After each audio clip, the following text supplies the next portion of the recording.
Good evening and welcome to Tucker Carlson tonight. Well, it turns out the DOJ failed to dictate the final result of the 2016 presidential election, despite the fervent efforts of some of the bureaucrats who work there. But a year and a half into the Trump administration, the Justice Department still seems at times to be operating as a kind of shadow government, a place that considers itself beyond the reach of normal oversight. Back in the real world, Congress has the explicit constitutional power to oversee the FBI and all other executive agencies. That's the way it's supposed to work. Apparently, that fact infuriates the Deputy Attorney General, Rod Rosenstein. Earlier this year in January, Rosenstein threatened to subpoena the emails and the phone records of staffers on the House Intelligence Committee because the committee was being too aggressive in its probe of the Russia investigation. The message from Rosenstein: back off. You want to investigate us? We will investigate you. Fox Chief Intelligence Correspondent Catherine Herridge broke that story, and she has more on it tonight. Catherine? Well, thanks, Tucker. The emails written on government accounts formally documented the January meeting for the House Office of General Counsel, the Hill's top lawyer who is charged with protecting Congress and its oversight responsibilities. The closed-door meeting included Deputy Attorney General Rod Rosenstein, FBI Director Christopher Wray, their senior advisors, as well as House Intelligence Committee Chairman Devin Nunes and his senior staff, and it came at the height of alleged government surveillance abuses aimed at the Trump campaign. Today, senior lawmakers responded to allegations. The Deputy Attorney General Rod Rosenstein threatened to subpoena records and turn the tables on the Republican-led House Intelligence Committee and staff over the Russia case. It is deeply concerning that instead of having a cooperative relationship with this agency, respectful of the importance of the Congress, having access to documents regarding matters that they're investigating, that they have oversight responsibility for, and this is not the way to conduct that. Both the FBI and Justice Department strongly dispute the characterization. A Justice Department official told Fox News Rosenstein never threatened anyone with a criminal investigation. A House Intelligence Committee Democrat took aim at Chairman Nunes, whose staffers documented the incident.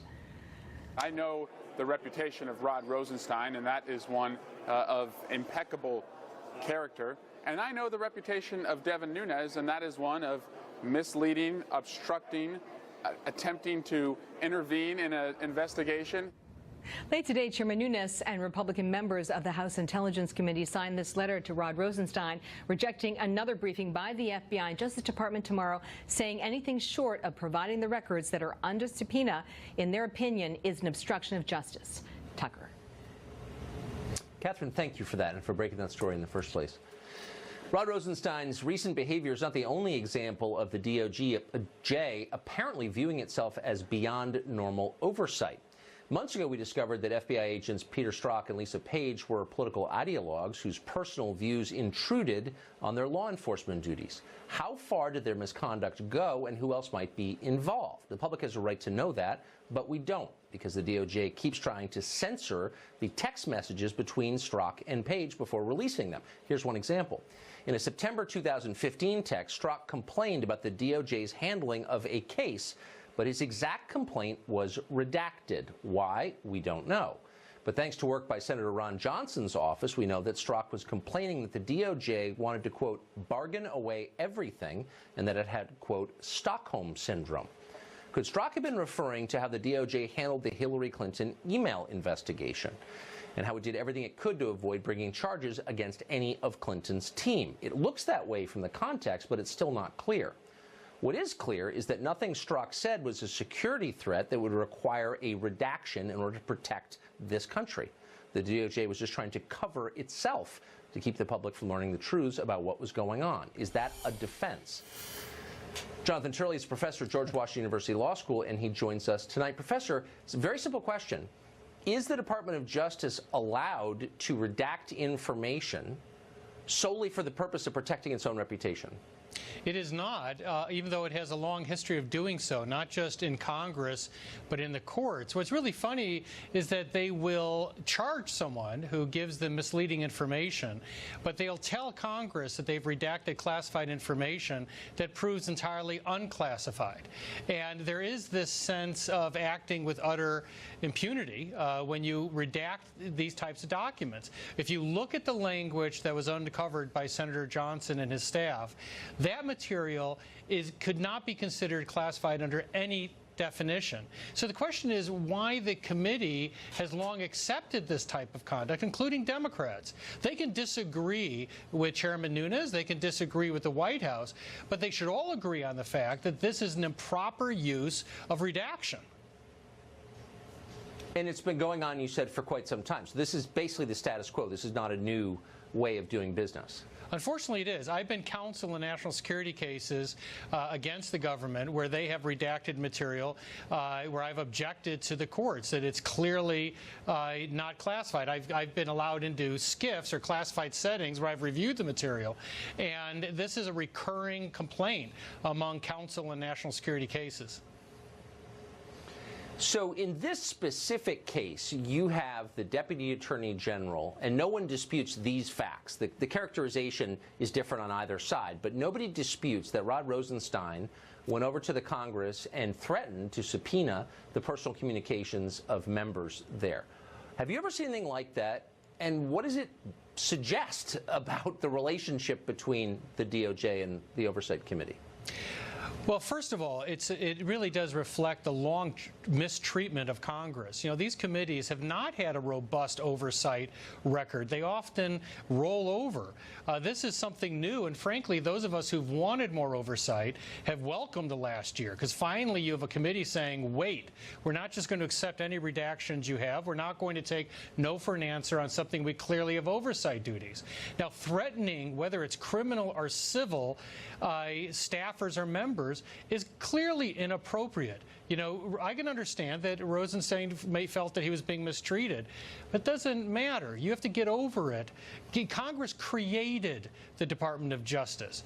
This isn't personal. It is oversight business. So no matter how aggrieved you may be, you cannot speak to an oversight committee and threaten those staffers with taking something like subpoenas to their doorstep. The Congress does have oversight over the executive agencies, including the Department of Justice, correct? Or is that, I mean, That's you watch right. the other channels and you'd think that that was something that right-wingers made up last week, but that's a constitutional principle. Am I right? No, that's absolutely right. And you really shouldn't pick fights with people with oversight power. Yeah, I guess you shouldn't. Professor, thank you very much. I appreciate it. Thank you, Tucker. Dana Goldman is a former federal prosecutor, and he joins us tonight. Mr. Goldman, thank you for coming on. My pleasure. Thanks for being here. So you just heard Jonathan Turley make, I thought, a good point, and one I've heard others make before, that this has been going on for a long time, not just in this administration, but in previous administrations, where the Department of Justice withholds information inappropriately from Congress, claiming that that information is classified, and when unredacted, it turns out to have been not classified. In other words, they were lying. Why would anyone ever defend that practice? Well, these things can often be subject to interpretation, and the prosecutor may have some belief at an initial stage that there are, or the Department of Justice may have a belief at an initial stage that things may be classified either in relation to that case or in other cases, or there may be some theory that it is classified. The defense attorney disagrees that it's and says it's not classified, and ultimately a judge decides it. This is no different than Okay, so any let me give you an example.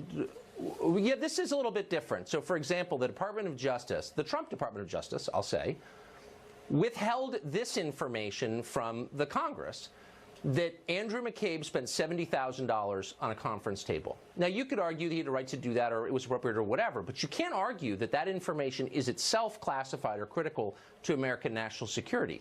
That's butt covering. Why would anyone defend that? Well, you're trying to hone in on one particular reason why things are redacted or why things should not be. What would be the justification for redacting Andrew McCabe spending $70,000 on a conference table?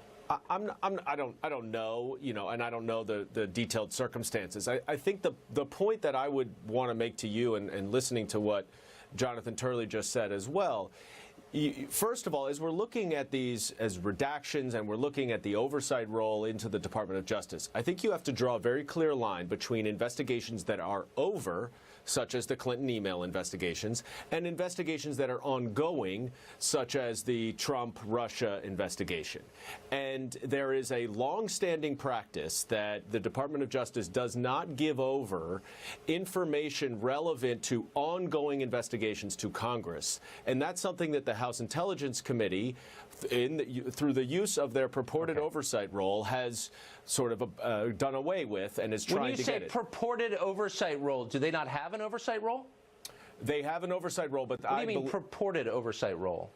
Well, they're using the guise of their oversight role to ask for information that they should, either that they should not get, or that they are potentially and by many accounts coordinating with the White House and others who are the subject of the investigation. That's entirely improper. Look, I understand that you're a partisan involved in a partisan debate, but take 3 steps back.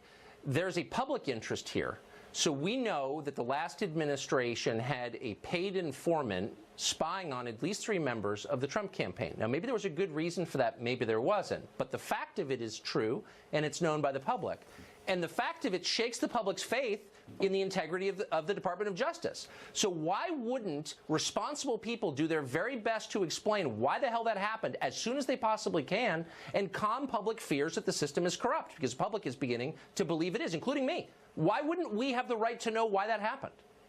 I actually think I'm not at all partisan. I think the people who use the term spy in the context of a confidential informant are doing so only for partisan reasons, because a spy does not exist within the FBI.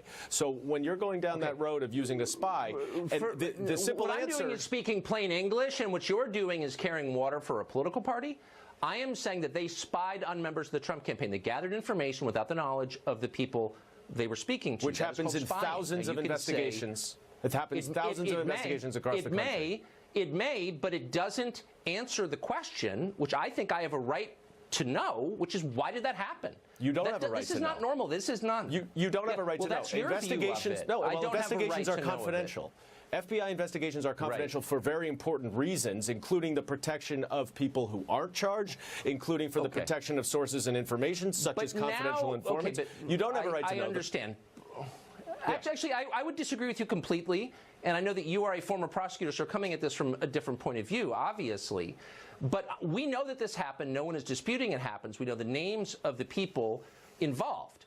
And so all of that information is public. It's been in the New York Times. You don't acknowledge that there's a public interest in explaining this to the public so they can trust their government again. Why was the Obama administration spying on the Trump campaign? You don't like the word spying. I don't dispute that there is a public interest. I don't dispute there's a public interest. There absolutely is a public interest. It is outweighed in the current moment by an ongoing and confidential investigation. The public does have a right to know at some point after the ongoing investigation is not jeopardized by the revelation. So then why are people like me who are asking honest, in my case, sincerely nonpartisan questions, like, how the hell did this happen? Why am I being attacked as someone who is challenging the rule of law or seeking to undermine the system? My position is I'm trying to preserve public faith in the system with sunlight. I mean, I thought that was a traditionally liberal position, is it not? I agree with you, but all I'm saying is that there absolutely is a public interest. I do think that you and others have a right to know what happened during the course of an investigation, just not while the investigation is going on. And that's the critical difference. By preserving the rule of law, you have to preserve the confidentiality of the investigation so witnesses can't tailor their testimony, so sources are protected. Okay. Ultimately, it will all come out, and you do have a right to know, and that's why I draw the distinction between the Clinton email investigation, which is over, and an ongoing investigation where this confidential informant is very relevant. Daniel, thank you for that. I appreciate it.